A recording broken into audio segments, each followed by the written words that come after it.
ნაწილია ეს უნდა განვიხილოთ სახე. კიდევ ერთხელ უხვევთ თემას. კარგით, აი ახლა დავუშვათ გავაკეთოთ ასეთი დაშვება, რომ გაკეთდა გეზეში. დასკვნაზე მაინტერესებს თქვენი შეფასება. შეფასება ზოგადად ეხება ეს. შეიძლება ცოტა ასე ვთქვათ, უხეში გათვლები იყოს, მაგრამ აი დავუშვათ რომ გაკეთდა გეზეში, რაღაცა მეტნაკლებად ასე ვთქვათ დაცული იქნა და მივიღეთ გადაწყვეტილება მშენები, სახელმწიფო მიიღო რომ უნდა აშენდეს რა.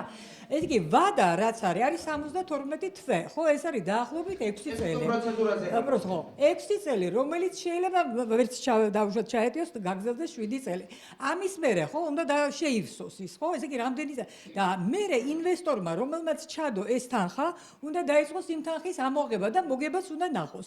აი, როდის რამდენი წლის მერე შეიძლება მიიღოს ჩვენმა სახელმწიფომ, ქართულმა სახელმწიფომ სარგებელი აი ამ ხო და აი ამას დავუშვათ. ეს არის ანალიზი, როდი შეიძლება ეს არ ეხება დასკვნას. და რამდენად საერთოდ ვჭირდება ასეთი რა საკითხი. ეს აბსოლუტურად გეთანხმები რომ ეს საკითხი უნდა დაისვას, მაგრამ მე მგონი ეს სხვა დისკუსიის თემა. 30 წლის მერე დავუშვათ. 30 წლის მაგას მერე უნდა რა კაცმარიც. მე ვათავარ და საერთოდ ყინვარი ჩამოწეულია წყლით გაიცებო. კი ბატონო, ქართულმა შეიძლება ამაზე დისკუსია გავმართოთ და აბსოლუტურად საქართველოს ძვენთა მოძრაობა ნამდვილად მზად არის, რომ უკვე ეს ასპექტები განიხილოს, ოღონდ ეს არ ეხება გარემოზე დემოკრატების შეფასების წარმოდგენილ დოკუმენტს. მადლობა. კი ბატონო. სოციალურზე შემიძლია ჩემთვის ექსპერტი უწოდო. ყოველ შემთხვევაში გარემოზე დემოკრატების შეფასების სფეროში მაინც. დიდი მადლობა მოწვევისთვის პირველ რიგში, დისკუსია ძალზე საინტერესოა და მე მოვისმინე ასე ვთქვათ შეხედულებები უკიდურესი ალარმისტულიდან უკიდურესი ასე ვთქვათ კონფორმისტულისკენ, მაგრამ ჭეშმარიტება და სიმართლე სადღაც შუაში დევს. რაც შეეხება თვითონ თემას, დღევანდელი ჩვენი შეხვედრის ასე ვთქვათ. როცა ავწდით უკვე გავწდით იმ თემას, რა თქმა უნდა, საკმაოდ სერიოზულად და სხვა საკითხები იყო განხილული. ვიდრე გარემოზე ზემოქმედების შეფასება, მათ შორის ეკონომიკური ასპექტები, პროცედურული ასპექტები, ასე შემდეგ და ასე შემდეგ. ვფიქრობ, რომ გარკვეულწილად უნდა გათვალისწინებული ყოფილიყო რაღაც პრეზუმპცია.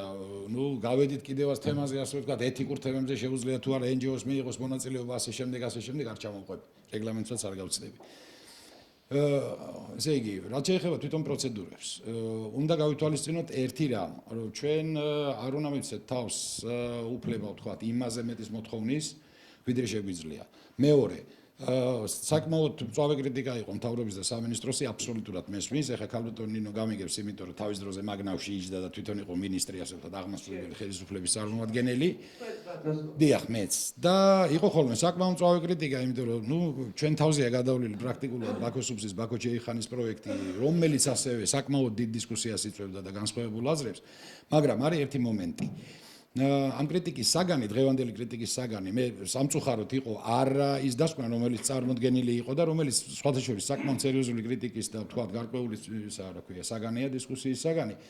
არამედ მიდგომა, ასე ვთქვათ, მთავრობის და ხელისუფლების. ერთი რამის უნდა ვივიწყებთ, რომ არსებობს კანონმდებლობა, რომლის ფარგლებშიდაც მოქმედებენ სახელმწიფო აღმასრულებელი ორგანოები, აქედან გამომდინარე ისინი ვერ გაცდებიან ამ ფორმატს და ამ ჩარჩოს.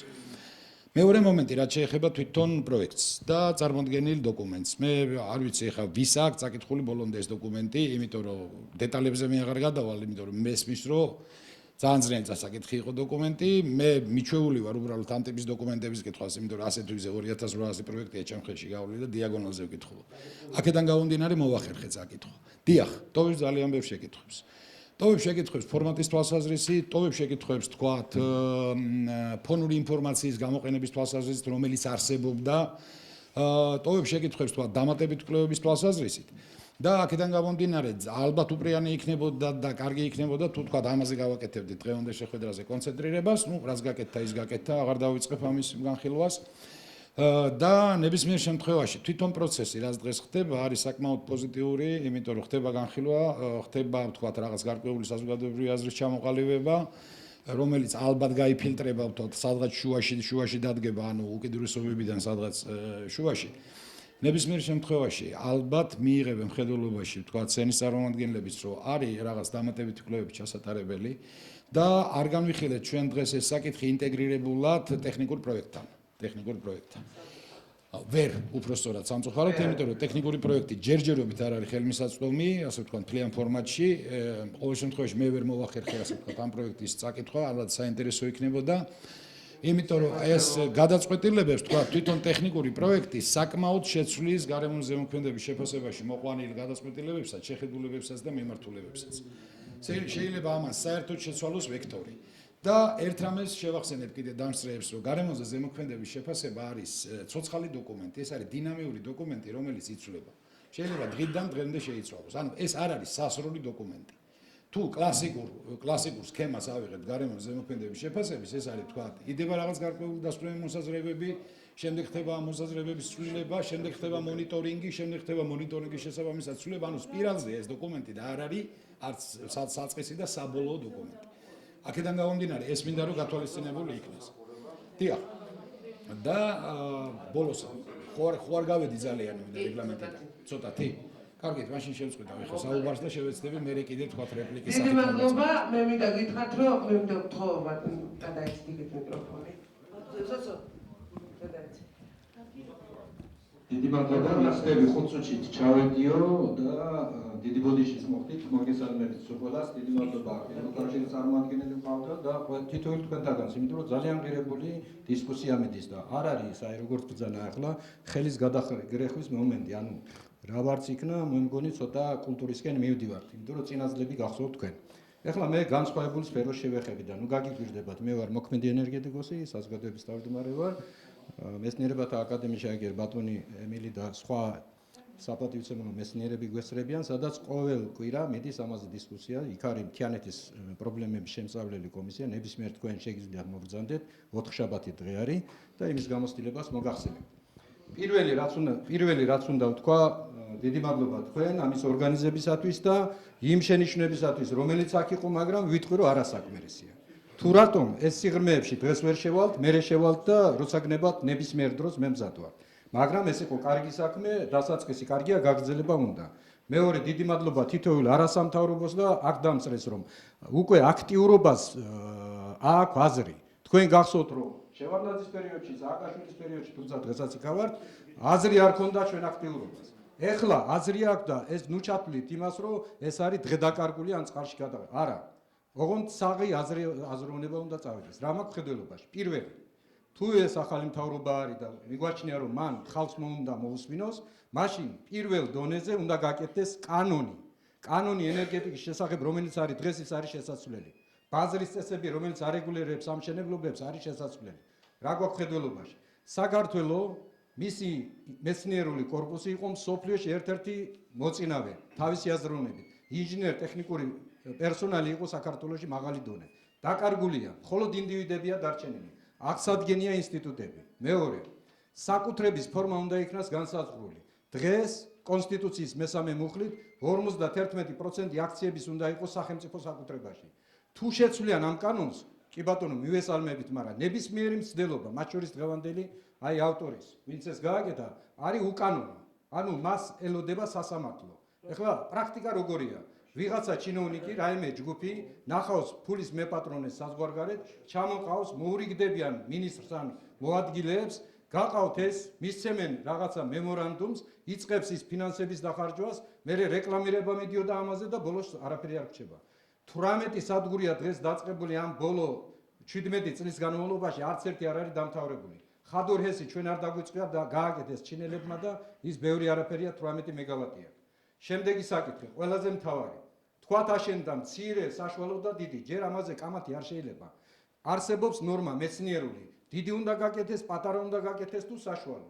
თუ შენ გინდა ძლიერი მანქანა, თუ იყიდი, კი ბატონო, მაგრამ ნორმებს უნდა ექვემდებარებოდეს. აქაც ბუნება რის საშუალებას გაძლევს, ისე უნდა გაკეთეს და არა 100 მეტრი და 20 მეტრი. თუ ჩვენი შეხედულება გაინტერესებთ, მე ახლა სვანეთიდან ვარ წარმოშობით და დაიღალა ის მოსახლეობა ამ ვაჭრობით. ყოველ წელიწად ჩადიან აქიდან, ნუ მოკლედ აღარ ეციან და ცხოვრება გაუმწარდათ იმათ. ამიტომ ეგ სპეკულიანტობა მაპატიეთ ამ სიტყვაზე უნდა შეწყდეს. ამიტომ პირველი პასუხისმგებლობა უნდა იყოს სახელმწიფომ, მაგრამ როდესაც კანონის შემუშავება იქნება, თითოეული თქვენთაგანის მონაწილეობა უნდა იყოს აქტიური. მეც გეტყვით.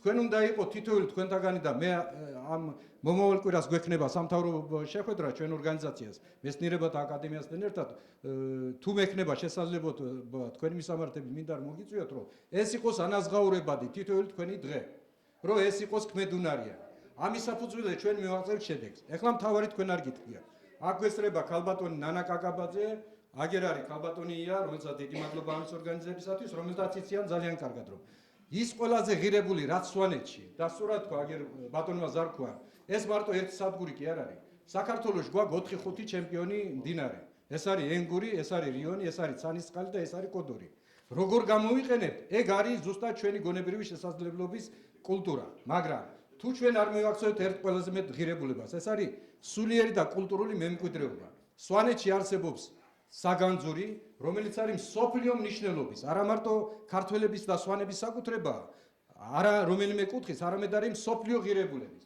რომელიც აშენებული ჰქონდათ მუზეუმი ორ წყალშუა დღედაღამე იმ ტენიანობაში იყო პლუს ამას ენგურის ტენიანობა და დღეს კიდე აპირებენ იმაზე უარეს მდგომარეობაში გადატანას აი ამაზეც უნდა ავიმაღლოთ ხმა იმიტომ რომ ჩვენი მომავალი თაობა ჩვენ იმ მათ განადგურებას არ გვაპატიებს ეხლა მთავარი საკითხი ამბობენ რომ ეს უნდა იყოს დაბალი ეს უნდა იყოს მაღალი და მე ვსვამ კითხვას ვისი საკუთრება იქნება ეგ გესები რატომ ვსვამ ამ კითხვას დღეს არსებული საქართველოში ელექტროსადგურების 98% არის არაქართველების მე არაფერი საწინააღმდეგო არ მაქვს უცხოელების და ასე შემდეგ მაგრამ არ არსებობს სოფლიოში ქვეყანა რომ საკუთრებაში არ მონაწილეობდეს იმ ქვეყნის მოსახლეობა და იმ ქვეყნის ბიუჯეტი სადაც ეს სადგურები არსებობს დღეს არ ვიცით ენგურის და ეგრეთ წოდებული ვარდნილგესების მდგომარეობა იმიტომ რომ ეხლა ალბათ ხელშეკრულებას გავეცნობით აქამდე ბატონ ლაშა ვერ გავეცანით იმიტომ რომ ეს იყო მირცხულავას დროს დამალული აქედან გამომდინარე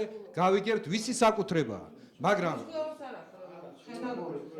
მაშინ დაიწყო და მე ხეთაგურმა გააგრძელა იმიტომ რომ ეს იყო პირდაპირ რაოსთან დაკავშირებული დღევანდელი მდგომარეობით არც ერთი ელექტრო და თბო სადგური არ არის სახელმწიფო საკუთრებაში. აქედან გამომდინარე, ჩვენ სვამთ კითხვას, ვისი იქნება, თქვენი იქნება, ჩვენი იქნება, მაგრამ თავარი ვისიც გინდა იყოს, ტარიფი როგორი იქნება? იქნება თუ არა ეს ტარიფი დაწეული? როგორი პრაქტიკა გვაქვს დღეს? 10 მილიარდი არის ჩვენი წლიური გამომუშავება ყოველწლიური, ჩვენი დღევანდელი. ეს არის დეფიციტის მდგომარეობაში. დეფიციტი რო გვაქვს, ამიტომაც არის მაღალი ტარიფი. მეორე, თუ კი თქვათ შემოსწყვილი კი არა ეს რეალურია. ერთ-ერთი განსაზღვრელი ფაქტორი ტარიფის არის დეფიციტი. თუ ვაშლი ცოტა გაქვს, მაღალია. ერთ-ერთს გეუბნები. აქედან გამომდინარე, ნებისმიერი სადგური, რომელიც აშენდება, აქ უნდა მოხდეს ქართველების, საქართველოს მოქალაქეების მონაწილეობა საკუთრებაში. კერძოდ, სააქციო საზოგადოებების ფორუმი. თუ გვინდა ჩვენ რომ საშუალო ფენა ჩამოყალიბდეს საქართველოში, კი, მოდის გიხდი, მაგრამ აუცილებელია.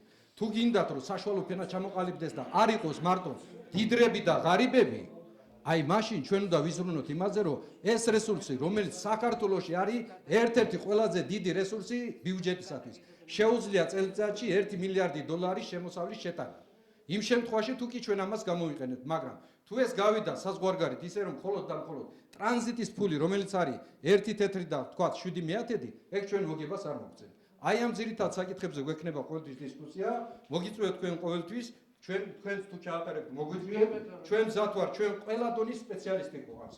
აი ერთ-ერთი გეოლოგიაში აგერ არის ენერგეტიკის ინსტიტუტიდან უმშვენიერესი კადრები გვყავს, გამოვიყენეთ ეს ერთობლიობა და სიკეთით ერთობლიობისაგან წავიდეთ. დიდი მადლობა, ეს არის ის თემები, რომელზეც